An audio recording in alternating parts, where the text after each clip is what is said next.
அரியலூர் மாவட்டம் ஒரத்தூரில் கடன் தவணைக்காக தனியார் நிதி நிறுவனம் டிராக்டரை பறிமுதல் செய்ததால் மனமுடைந்த விவசாயி ஒருவர் தற்கொலை செய்து கொண்ட சம்பவம் பதற்றத்தை ஏற்படுத்தியுள்ளது.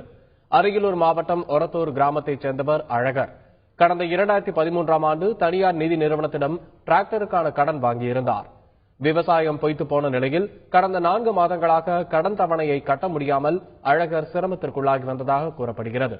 இந்நிலையில் அவரது டிராக்டரை தனியார் நிறுவனம் கடன் தவணைக்காக கடந்த 10ஆம் தேதி பறிமுதல் செய்தது.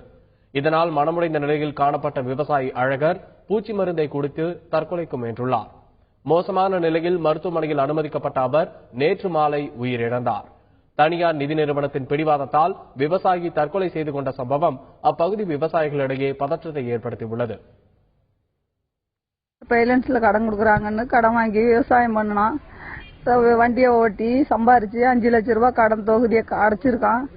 அதுக்கு மேல 2 லட்சம் போல தங்கி இருக்கு. தவணை பிரகாரம் கொடுங்க, நான் கட்டுறேன் அப்படின்னு சொன்னாப்புல. கட்ட முடியாததுனால தங்கிட்டதுனால மிரட்டி அடிச்சு அவமானப்படுத்திட்டாங்க கைகாட்டில் விட்டு.